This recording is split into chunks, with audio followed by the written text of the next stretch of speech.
안녕하십니까. 강티처입니다. 오늘은 이슈가 많이 되고 있는 줄기세포에 대해서 말씀드리려고 합니다. 저도 줄기세포에 대해서 뭐 전문의 의사님들처럼 많이 알고 있는 건 아니지만 그래도 제가 지금 줄기세포 관련된 회사에서 거의 17년, 거의 15년 넘게 근무하고 있습니다. 그러다 보니까 그래서 일반 사람들보다는 줄기세포에 대해서 조금이라도 좀 쉽게 여러분들께 이해를 시켜드릴 수 있지 않을까 싶어서 이 영상을 만들었는데요. 우선 간단하게 먼저 줄기세포가 무엇인지, 그리고 이제 최근 이슈가 되고 있는 줄기세포 치료와 그다음 또 면역세포, 암 환자 관련된 분들이 굉장히 관심을 갖고 있는 면역세포에 관련돼서 이론적인 부분을 좀 간단하게 먼저 말씀드리도록 하겠습니다. 자, 그럼 줄기세포가 무엇인지부터 한번 알아보겠습니다. 자, 줄기세포는 신체 각 기관으로 분할될 수 있는 어미세포입니다. 말 그대로입니다.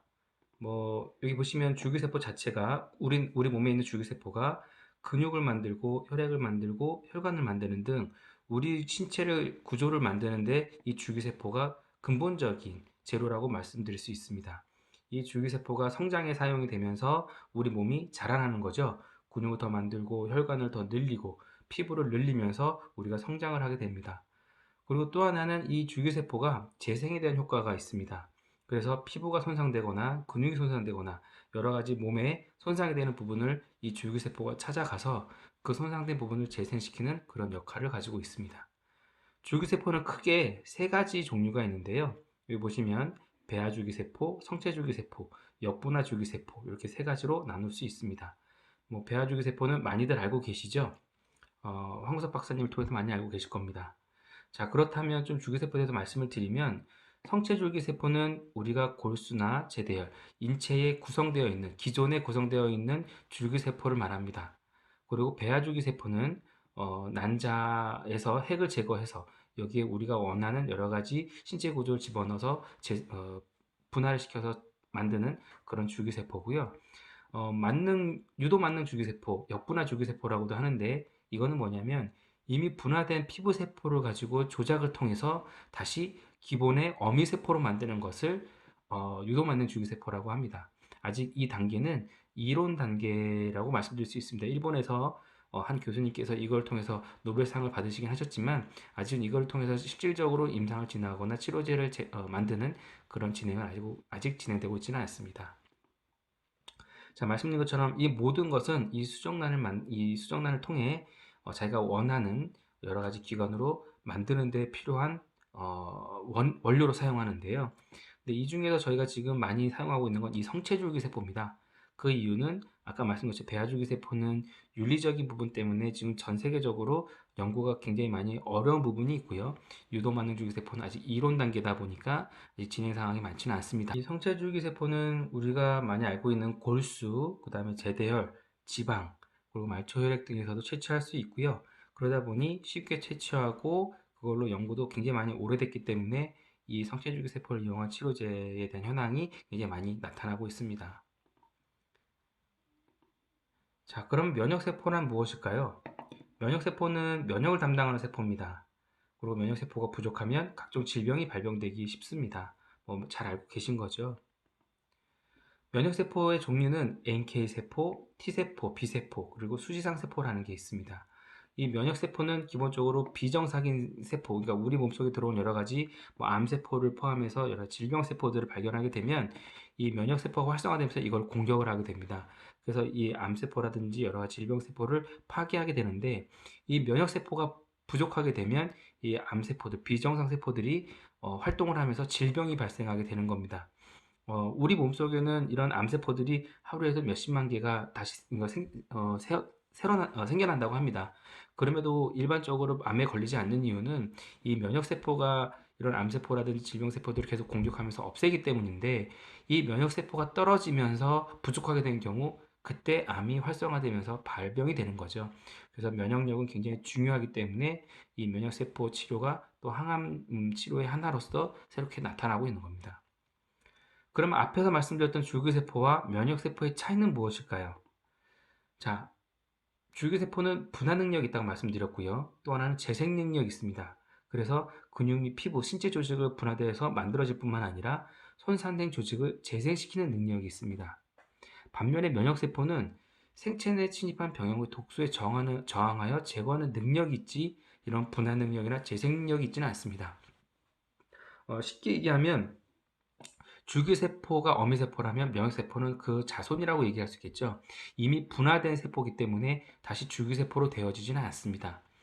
그래서 상위 단계의 세포가 줄기세포라고 말씀드릴 수 있죠. 줄기세포는 현재 국내에서 허가받은 치료제가 4종이 있습니다. 파미셀에서 만들어진 셀그램 AMI, 자가골수를 이용한 급성 심근경색 치료제가 있고요. 메디포스트에서 만든 카테스템, 동종 제대열 유래 줄기세포 치료제로서 퇴행성 관절염 치료제입니다. 그리고 안트로젠에서 만든 큐피스템, 자가 지방 줄기세포 치료제고요. 이거는 크론성 누공 치료제입니다. 그리고 코아스템에서 만들어진 뉴로알탈, 자기 골수를 이용한 줄기세포 치료제고요. 이거 같은 경우는 루게리병 치료제입니다. 면역세포는 국내에 허가받은 치료제가 하나가 있습니다. 녹십자셀에서 개발한 이뮨셀이라는 치료제고요. 자기의 말초혈액을 이용한 T세포 치료제인데 방금 말씀드린 것처럼 국내에서도 치료받을 수 있는 이뮨셀이 있지만 보통 많은 분들이 일본에 가서 받으시는 이유는 이 NK세포 치료를 받기 위해서 일본을 많이 가시는 경우가 있습니다. NK가 T세포보다 더 좋다라고 얘기하지만 이거는 환자마다 많은 다른 특이성이 있기 때문에 이거는 진료의와 상의를 하시는 게 더 좋으실 것 같습니다. 아까 말씀드린 것처럼 줄기세포를 채취하는 것은 골수, 지방, 제대열, 태반, 말초혈액 등에서 줄기세포를 채취할 수 있습니다. 면역세포는 골수, 말초혈액에서 채취할 수 있고요. 줄기세포의 최종적인 목적은 이 현재 약으로 아니면 수술적인 방법으로 치료할 수 없는 질환에 대해서 줄기세포를 가지고 연구하고 치료하기 위한 목적입니다. 그래서 난치성 질환을 치료하는 데 사용되고자 줄기세포 치료제가 연구되고 있고요. 또 하나는 항노화 목적입니다.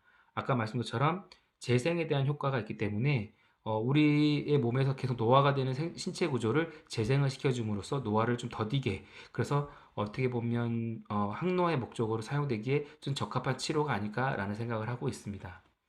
반면에 면역세포는 암 환자들의 수술적 암치료 이후에 재발을 방지하기 위해서 많이 사용됩니다. 아무래도 수술을 통해서 암을 제거하거나 여러 가지 치료가 끝나고 난 뒤에 항암 치료를 받게 되는데 이 항암 치료를 받게 되면 면역력이 굉장히 많이 떨어지게 됩니다. 그러다 보면 암이 재발을 해서 다시 또 수술을 해야 되는 그런 악순환 연속이 되는데 그럴 때 면역세포 치료를 받음으로써 면역력을 키워주고 그를 통해서 재발을 방지하는 그런 치료 방법으로 사용되고 있습니다. 면역세포는 어떻게 보면 항노화하고는 좀 거리가 멀다고 말씀드릴 수 있습니다. 방금 말씀드린 것처럼 면역을 키워주는 역할을 하기 때문에 노화가 된 걸 다시 재생을 시켜주거나 하진 않거든요. 다만 내 면역력을 키워줌으로써 질병이 발병되는 것을 좀 더디게 질병 방면률에서 좀 이길 수 있게 그런 능력을 키워줄 수 있는 역할을 할 수 있겠다 말씀드릴 수 있습니다.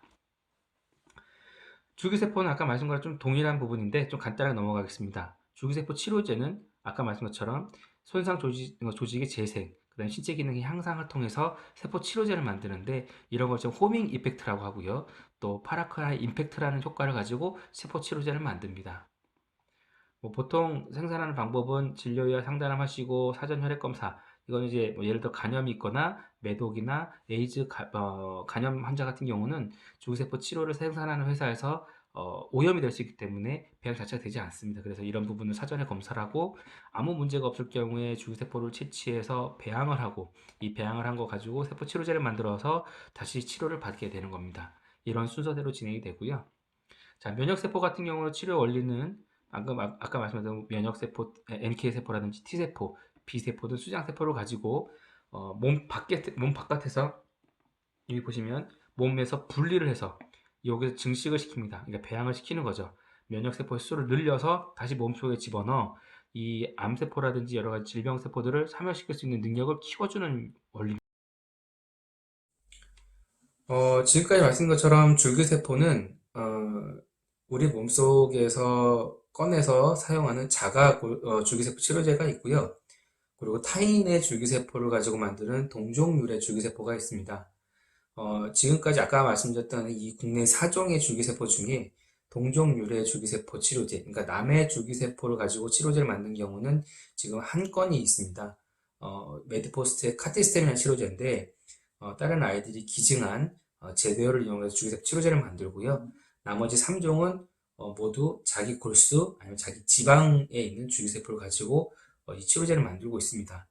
하지만 최근에는 이 동종류의 줄기세포 치료제에 대한 관심이 많아지고, 아무래도 생산하는 업체들이 자가골수 줄기세포 이 치료제를 만들게 될 경우에는 치료제를 만드는 단가가 굉장히 높아집니다.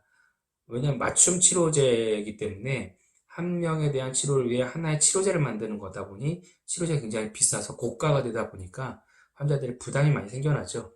그래서 아무래도 동종유래 같은 경우는 기증받은 줄기세포를 가지고 대량으로, 뭐 대량까지는 아니겠지만 그래도 생산을 할 수 있는 게 있기 때문에 어느 정도 단가도 좀 저렴하게 만들 수 있고, 또 기간에 대한 부분, 치료를 받을 수 있는 기간을 단축시킬 수 있는 그런 장점이 있어서 동종류의 줄기세포 치료에 대한 연구가 지금 굉장히 많이 활발히 이루어지고 있습니다. 최근에 아까 말씀드린 것처럼 코로나19에 대한 그 치료 방법 중에 하나로 줄기세포 치료가 지금 많이 연구가 되고 있고 임상이 되고 있는데, 그것도 어떻게 보면 자기 자가보다는 타가, 그러니까 동종류의 줄기세포 치료제로 임상이 되고 있는 사례가 많아지고 있습니다. 자, 어떻게 지금까지 알려드린 이 줄기세포에 대한 내용이 좀 여러분들의 좀 상식에 조금이라도 도움이 됐기를 바라고요. 지금 또 이슈가 되고 있는 이 코로나19에 대한 줄기세포 치료에 대한 내용도 제가 조만간 그 자료를 좀 준비해서 업데이트 하도록 하겠습니다. 오늘 두 번째 영상을 올리는데 아직까지 좀 부족함이 많습니다. 뭐 편집이라든지 여러 가지 좀 부족한 점이 있으니까 좀 이해해 주시고, 네. 많은 구독, 많은 좋아요 부탁드리겠습니다. 감사합니다.